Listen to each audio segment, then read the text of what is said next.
Dr. David Hedlund, thank you for stepping into the spotlight here at St. John's University. It's my pleasure. Thanks for having me.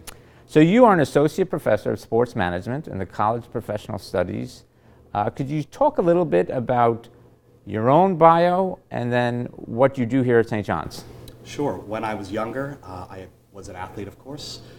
Played sports, worked my way up into... What sport? Soccer. Soccer, okay. I played soccer, worked my way up into playing college, professional levels.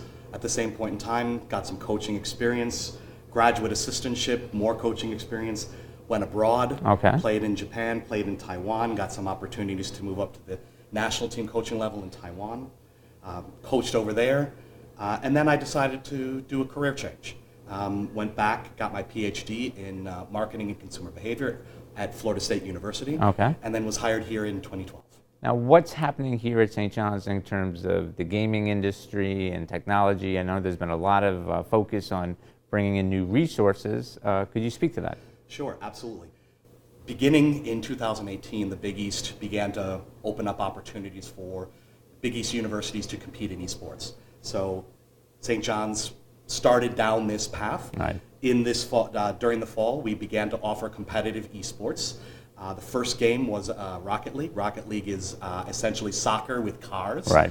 It's a very fun game. Right up your alley as a former player, right? Absolutely. Had a lot of fun learning how to play the game, and the tactics and strategies are very similar. Okay. So we began competing against other Big East schools this fall in Rocket League.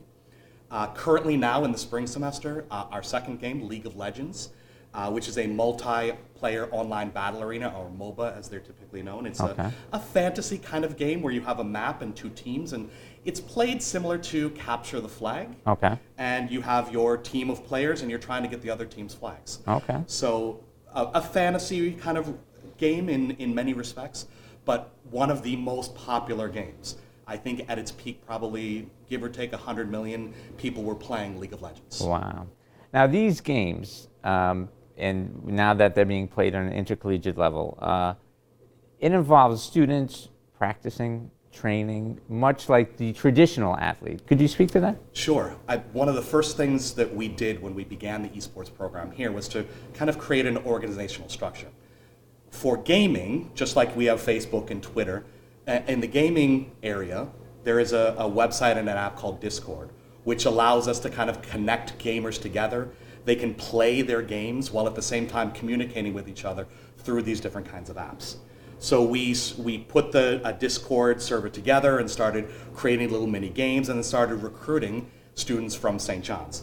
Little did we know, almost overnight, we went from 10 or 12 to now where we are 330. Wow. So obviously there's a big interest on the part of a lot of students to connect with others. So if I give you an example, on a Friday afternoon, someone wants to play a game of Overwatch or a game of League of Legends. They can go on the St. John's Discord server and chat with some other students and say, hey, does anyone want to get together either online, because esports allows us to compete from anywhere in the world, or let's all meet in DAC, or let's all meet in the library or someplace, and we'll organize a game at 5 o'clock. So this has been a tool that's been bringing a lot of students together, connecting them who have similar things in common. Excellent. It's challenging inside the games to identify people who are close to you. You have to really interact with them. But using Discord, it allows us, okay, these are their names in the game, so easy to find these. So it's almost like an e-gaming social network. Absolutely. That's probably how I should have responded in the first place. Wonderful. So it's allowed us to bring all these students together. To the question you were asking, in the same way that our athletics department organizes a team, having, first letting people know there's a team, tryouts, things of this sort. Right. We utilize the same process. So my coaching background came in handy here in terms of organizing these teams. So first we started by putting out a call, who's interested in esports. So they would take a quick survey, let us know what games they played. Okay. Then once we knew what games they played, okay, so the Big East decides Rocket League is a game we're going to play. So then we start contacting people who say they have interest and expertise in playing Rocket League. Invite them for a tryout. Wow. And then we had a team of 8 players and 2 student managers. So the Big East rules allowed us to have 5 varsity players, and then we had 3 backup players. Okay. And then we had 2 student managers, so we had 10 total players. Wow. And the students represented many of our colleges. We had students from CPF, from the College of Professional Studies, Right. St. John's College, Tobin College of Business. Right. So students from across the university. In fact, within our bigger 330 student group, there are students from almost every area of the university. I think the law school is the only group that does not have any esports players at this point in time. So, do you think they're going to make the switch to a major network? Do you think, like, now we watch people play poker on ESPN. Are we going to be watching people playing, these games on a major network? It's a great question. In fact, it has already happened. So TBS was one of the first. Really? They've had a TV show called E-League, Okay. which is usually on Friday nights, I believe. Been going for several seasons, where you can watch, highly skilled and talented players playing a whole variety of sports. Really? So there has been some of that. I try to keep up with what's going on in media and broadcasting. Sure. There are discussions of an dedicated esports channel.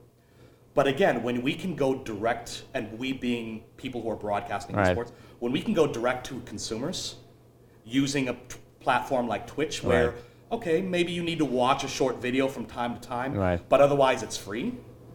When you can use this, and then the actual people who are streaming, they get a small proportion Right. of the money that's generated from those advertisements. That's what I mentioned earlier with Tyler Ninja Blevins and how he Right. can monetize his streaming.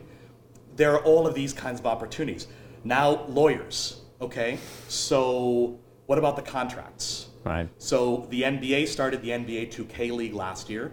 So, there are now professional NBA 2K players. Right. They're going to need legal representation.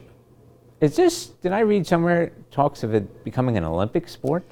So there have been discussions, I think, at every level, probably from communities Right. to high schools and colleges, Right. to professional leagues, to Olympics and, mega events on different continents. There have been these discussions. One of the biggest criticisms over the years that's been levied against esports is issues like the violence of some of these sports, Yes. some of these games. Yeah. You have a genre of game that's known as FPS, first-person shooters, and in these games, the player or avatar you control is looking for different types of weapons, and you're trying to kill other people. Right. When there were, acts of extreme violence, mass shootings, And one that occurred at a gaming event. many people, they associate, well, maybe because they're playing some of these violent Yeah. games, maybe that's why they did some of these horrific acts. What do you say to that? I actually believe, if I'm putting my money where my mouth is, it's the opposite. That people who are interested in, they have whatever reasons for committing some of these horrific crimes, Right. in order to prepare to do them, because I think it takes a lot of preparation to engage in some of these horrific acts, preparing all the things one would need. Right. One of the ways in which you can prepare is to play video games. Just as if I want to race cars, I could do it through these racing car simulations. Right. And there's actually been evidence where people who've only played on simulations then can go out onto an actual track and be as good or better than people who do this professionally Really? for a living. Really? So I understand completely the criticism. The research, when you look at the academic research, there have been a lot of studies since at least the late 1990s on this. I can probably think of 6 or 7 major studies looking at a conglomeration, what are called meta-analysis, Right. of many pieces of research, hundreds of thousands of participants in the research. There's been mixed conclusions about the relationship between violence in And gaming. games and Okay. playing these games and violence. But, okay, if that's an issue, then there are games that esports, video games, where violence is not a part of them. Right. These sports simulation games, the Right. games playing basketball and soccer Sure. and football.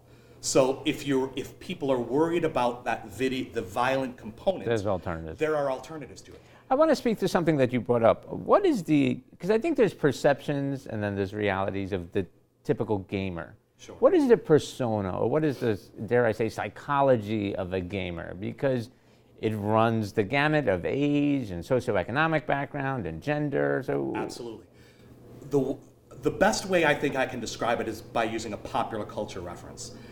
Several years back, the television show South Park, they had an episode where Eric Cartman and his friends, they decided they wanted to become the best at one of the games, so they spent a long period of time just living in the basement, eating Cheetos, that's the perception. Eating Hot Pockets, drinking Right. soda, Right. things of this sort. I think at one point in time when this was just video games and people got really involved in just playing video games against the computer and whatnot, Yeah. that might have been an somewhat accurate perception of some people. Today, I think the reality is much different. For example, we've spent quite a bit of time, and my research colleagues and I, looking at some of the most elite players. And this is where we found some of the most startling findings.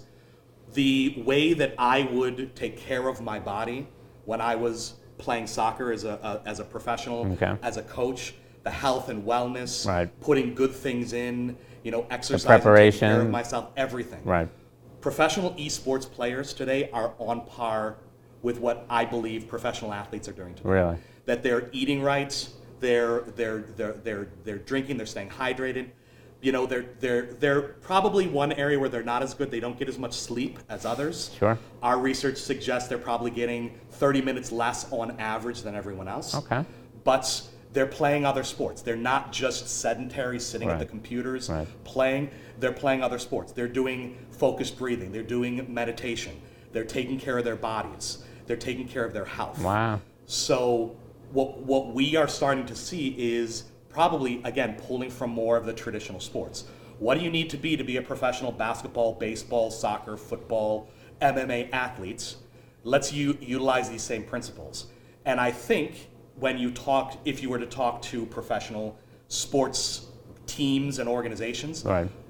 when they help their players, they're doing the same types of things. There you go. They're trying to find out, okay, what can we give to you? What are the ideal vitamins? Right. Protein shakes. What can we do in order to help fuel you? So the analogy to a real athlete is there. There are absolute parallels between the two, There you for go. sure.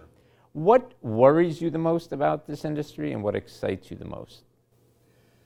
So if I can I'll do the excitement side first.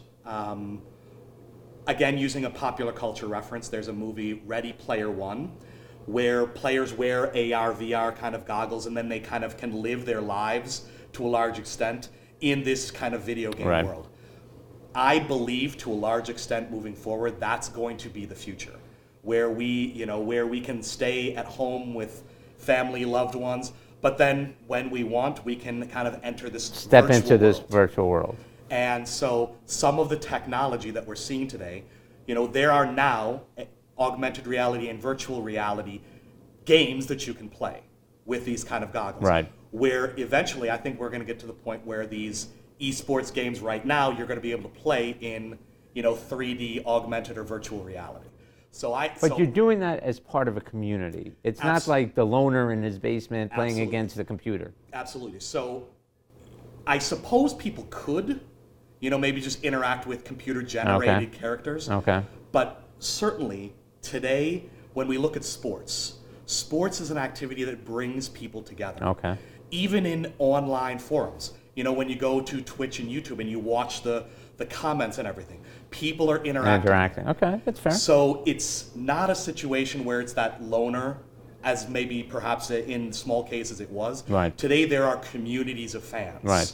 who are, when St. John's plays Seton Hall, you've got St. John's fans on the message chat, board, and then you've they're got the other chiming in. fans, and they're going back and forth. There Yeah, you our go. team rules. Okay. No, and then it's actual discussions of, oh, did you see what St. John's did there? Oh, such a brilliant move. Right. Oh, well, watch how Seton Hall's going to counteract that here. Interesting. So it's a hybrid social / tactical. All right. What are they doing? Oh, I don't agree with what they did right there. I mean, it's a fascinating case study. So that's one of the things I'm most excited about because these technologies are going to continue to develop. Interestingly, you highlighted what I was thinking for one of the biggest concerns. I think there are certainly concerns that I personally have about people becoming loners, that they would be able to just live their entire life in the matrix, for lack of a better description of it. Right. Now, again, one of the reasons why we set up the Discord server for our students was to counterbalance that. So you're creating a community. To create an online community where people can connect with one another around something that they like, and then either interact on an online basis or say, hey, let's get together face to face. I'm on campus, we have common hour at 2, let's meet in the technology commons and let's have a quick game. Something like this. So I do have concerns, of course, that some individuals might prefer to just do this alone, with the computer generated simulations. Sure. But again, I think one of the areas where a lot of developers have done a very good job, and technology like Discord allows, you can communicate with one another. Now, obviously, there are concerns there about bullying and safety and child safety. And absolutely, because of course, a lot of parents, they want to monitor very closely what their children under 18 are doing. So these are challenges. I think the esports industry, the publishers of the games, even the professional organizations, coming from my soccer background, a lot of games, professional games now, the players stand up and they speak to the crowd about, we don't tolerate racism and bullying, all sorts of different things that might happen at the actual game. I can imagine more and more organizations at an esports level, taking on these kind of challenges. Okay, we can have good dialogues around these games. Let's keep the personal insults. Let's keep some of the negativity. What I think we would probably call trolling types of behavior. Let's not let that happen. Let's keep these, positive kinds of conversations. Compared to some social media networks, some of this is, I think people just go there to have fun and to troll purposely for fun. Around esports, many people are there because they want to learn. They want to talk to others. They want to see what they can learn. So I actually think esports is uniquely suited to perhaps come up with strategies and tactics to counteract building a broader community, negative things that might be happening, because people are there for real reasons. They want to watch people play. They want to enjoy it. They probably don't want to see some of those different kinds of activities. So if they can develop strategies that minimize some of these negative behaviors that might be occurring in online environments and bullying and these kind of examples, I think they can actually come to the fore in terms of, here's what we found that works. Maybe some of these organizations can implement similar kinds of strategies and tactics. Interesting. There's so much money involved, and money kind of corrupts everything, as we know. What are your concerns, especially at the intercollegiate level, when it comes to recruiting? If you start offering scholarships, is there point shaving or cheating involved? Is there, what is all that? How does that play out? Morals and ethics, yes, absolutely. Number one, I think that's really important, and I think a lot of people, until you enter kind of the gaming world, you don't really see it and you don't really know it. Number one, there is a very, I guess you could say it might be idealistic, but there are some core values about, maybe playing fairly, which are inherent in gaming. Golf is called the gentleman's game, and we know there's a lot of cheating in golf. Well, golf and ultimate frisbee, when we talk about traditional sports, they both have kind of code of ethics, code of values that promote fair gaming or fair playing of those sports. I think in esports there has been, since its advent, this kind of idea, that because it's a computer-mediated environment, there are not ways you can really manipulate the computer. Of course, now though, we all know there are many ways to do this. So there are some of these similar kinds of issues. For example, when you look at maybe the betting side of esports, which obviously is possible. Players could throw games. Maybe they could be paid money. There have been a few select incidents where people are able to download something onto the computer or infect it with something that actually helps them play the games better, gives them an like a steroids for gaming. Yes, there are different kinds of bots and things that can be installed on computers that actually help you play the game you're playing better. There have been a few players that have been banned for engaging in some of these activities at professional competition levels. So, for example, some of the groups that have some oversight, they've looked into the similar kinds of tactics and techniques that have been used in Europe for many years that are starting to be discussed here in the United States with the recent changes in the legality of betting and gambling. That's right. In order to monitor some of these types of results. There you go. So I think that there are those systems that are being considered and looked at. You mentioned the corruption piece. So specific in college athletics, yes, I think you could make a case that, whenever you bring, millions of dollars to a sport, that Right. that opens up possibilities. Again, I think the way that esports is as a community and the high ideals that I believe many players and gamers share, I think that they frown on some of this, almost in the way, I guess you could parallel it to the way perhaps surfers, for many years, they didn't really want sponsorship, and Right. they just wanted to go out there and enjoy it. Right. And I think there is a strong component or a strong segment of the gaming population that feels that way. I just want to do this fun, fairly, and For when the I love see of the some game. of these other, absolutely, see some of these other activities going on, yeah, I don't really like that. Interestingly, more and more publishers, when they find out there are ways in which their games can be manipulated, they're actually pretty quick about closing a lot of those holes. Okay. Some of the games that I've played, the publishers, when they find out, there are ways in which, they can kind of infiltrate the game and then figure out certain strategies and tactics. And then when there's money on the line, when people are buying things and weapons and Prizes and sponsors. absolutely things of this sort, then that gives them an unfair competitive advantage. Where groups are trying to, okay, what can we do to eliminate that opportunity? There you go. So I think that moving forward, this will be a big challenge. But again, the great thing about esports is it shares so much in common with traditional sports and entertainment types of activities.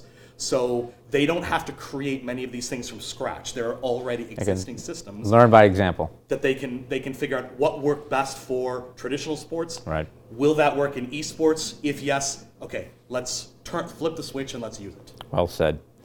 5 years from now, we're having this conversation. What does the state of e-gaming look like globally as well as here at St. John's? Let's start with St. John's. I imagine currently we know that there are approximately at least 30 different esports games that our students are playing and have a fairly large interest in playing. Number one, I think there are going to be more games.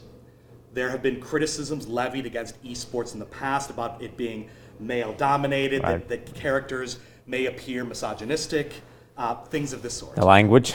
I absolutely.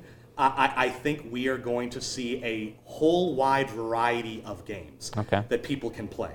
One of the things that I know from talking to a lot of the different students that play, men and women from all different backgrounds, there are certainly some games that some people prefer. Some people, they just don't like sports. Right. So any sports game for them is off the table. Right. But then maybe they like the fantasy games. Yeah. But then for some, I'm an athlete, I just love playing sports, so anything where I can compete in sports, Right. whether it's in my day-to-day life or whether it's in online gaming, something like this that they want to play. So number one, I think we're going to see a lot more games. Number two, I think we're going to see increases in participation. More and more people play these games because, it's almost like a reset button in their head. They're studying really hard, they're doing a lot of activities. Oh my gosh, I'm exhausted. I need to meditate, I need to do some focus breathing, or I need to game. Right. Just give me a quick 5-minute game, that will flip that switch, that will reset me. Okay, I can continue to do that. There you go. So I think we're going to see more competitions. On a global scale, I think we will probably see certain games at the Olympics level, at the mega sports events. You do. Again, I think the sports games are ideally suited. Sure.